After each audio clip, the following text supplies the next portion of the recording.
Hey everyone, it's Ben Hardy here, and in today's going to be reviewing a Dodge Durango 392. Before we get into this video, I want to give a huge shout out and thank you to the Larry Miller Dodge Ram here in Sandy, Utah for giving me some time with this Durango.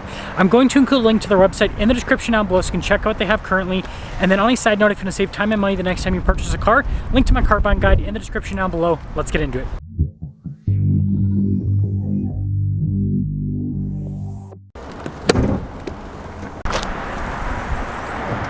Under the hood, we have a naturally aspirated 6.4 liter Hemi V8 that goes through an 8-speed automatic transmission. Fuel economy is 13 around town and then 19 on the highway, with power outputs being 475 horsepower and then 470 pound-feet of torque. Now, before we move forward with this review, I do want to mention, if you want to see more videos just like this, then I recommend you subscribe because I post content every single day. Starting with the hood, you've got the cool scoop and vents there. I just think that this is such an iconic look for the Durango. And then we've got the new headlight design here. And then notice how the front fascia is very open with the grille. Got a little SRT logo there, by the way. And then same thing with the bottom again, being very open. And so when you put it all together, I mean, this thing looks absolutely monstrous. Around the side here, our tire wheel setup is 295, 45, 20 in the front and over in the rear. And you can see here with the wheels, you've got a satin finish there. You've got Brembo brakes. I love how the caliper is red. Definitely has a sporty look. And then you guys can see with the fender flare here, how that has been body painted. And I really like this paint color. I'm gonna have to see, it's not, maybe it is black, but it almost has like a bluish tint to it. It could also be because of the rain. Anyways, 392 badge there. Notice the mirror cap. You can see that, that's blacked out. I think this Durango's blue. I think it's blue. Anyways, body painted door handles too. And then here is your full side view with this 392. Now taking a look at the key fob, we have our lock and unlock function. We got the remote start function, the opening for the hatch, and then you've got the SRT logo there on the back. And popping into the rear, we've got a little bit of storage underneath that. And then we've got a 12 volt here. And then with the seats, you can fold them down, still manual for the fold down function there. But yeah, I mean, for an SUV of this size, pretty solid, pretty normal, right? And that's a slow hatch. And yes, the hatch is still lowering, but anyways, we got the Durango light bar design here. You can see Durango and then the dash 4 SRT right there. And then we've got parking sensors and then a bezel that covers the receiver hitch. And putting it all together, let me guys think about the looks here with this 392. Now taking a look at the door panel, you can see soft touch here, and then look at the trim down below, and you got all the stitching that goes across. And then taking a look at the seat, you can see SRT there and then perforated all down the center, and then look at that stitching on the side, and then notice how it's black on the side. Legroom back here is solid. We've got a little net. We've got vents here on the back, heated seats, USB's got an outlet there as well. And then this one has a captain chair setup. I've talked about this before. The third row with the Durango, you can fit adults back there, but kids are best suited for that area. And I like how the seats are perforated. Like, that looks nice. Almost forgot, we got our own climate zone here in the back, so the controls are up top. And then headroom, it's good. Now taking a look at the front door panel, again, soft touch here, and then you can see the trim down below and then all the stitching. All of our window controls front to are automatic. Get your mirror adjustments, memory seat function, and then you do have blind spot monitoring with the mirrors. And if you're wondering, 1,200 pounds of payload. And then look at the SRT logo there, perforated all down the center. Power adjustments on the side, you got lumbar as well. And then you can see the light control there, and then I like that. And then the dash is soft touch.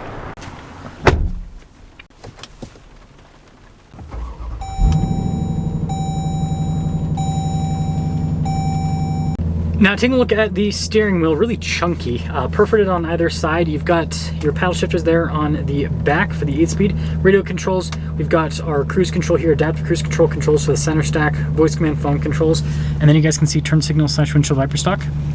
So with the gauge cluster, you've got the analog gauges on either side, and then you've got that digital screen there in the center, which you can use to scroll through and see different bits of info on the vehicle. And then in reverse, we do have a backup camera with trajectory lines that turn with the steering wheel. Kind of a potato cam in a way, to be honest.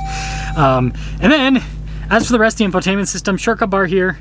They added this a couple years ago, and I think it's a pretty good system. I like how you've got the race car helmets with the SRT. Got heated and ventilated seats, which will pop that on. So that's another nice feature. And then if you pop over to the vehicle tab, you can do the headrest fold. So that's the whack your kids function. They're being annoying. That's what I always call it. And then we have all of our different drive modes here. And this is like the biggest scope of drive modes, I think, in any vehicle. Eco, all the way to track, to tow, to snow. I mean, it literally has it all.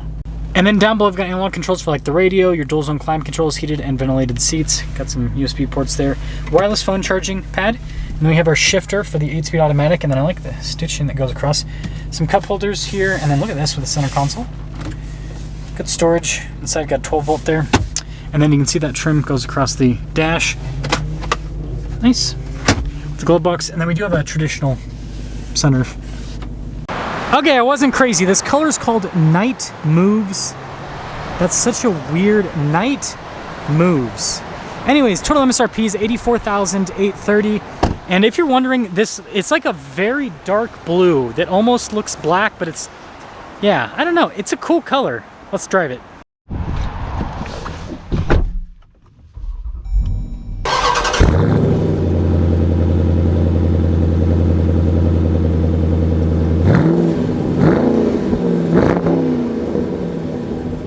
Let's talk about visibility before we set off. Here's visibility over the hood.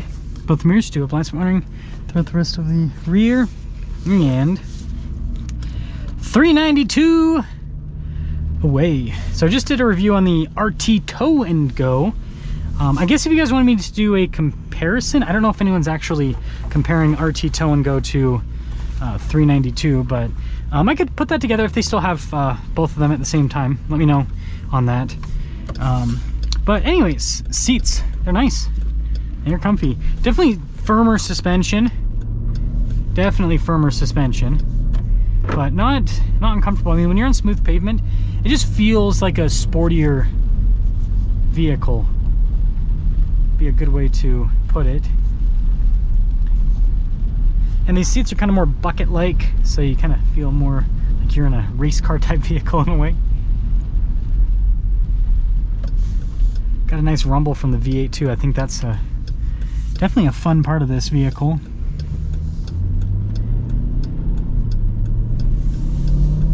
Yeah, just listen to that. Rumble, rumble.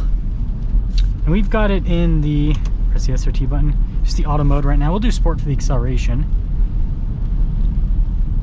There's one thing I will say about the SRT Durango is it is an SRT, so it definitely, it's definitely firm with the ride. I would not call this I would call it a luxury car from a feature perspective, but not necessarily from a ride perspective. I mean, unless you're comparing to, I could see you comparing this to like a Mercedes GLE, for example, like the AMG versions. So when you compare it to that, then it's going to be kind of more, that would be a more fair comparison, because those also have firmer suspension as well. Pop it into the sport mode here.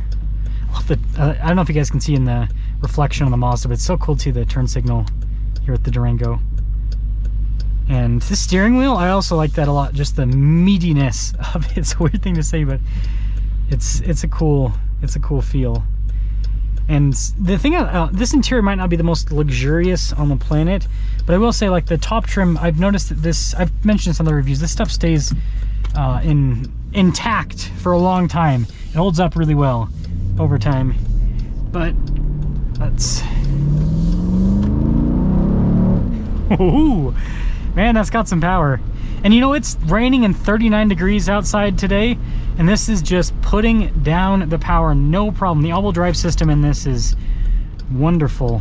And this has more, you know, they're not full-on performance tires, but more performance-y tires.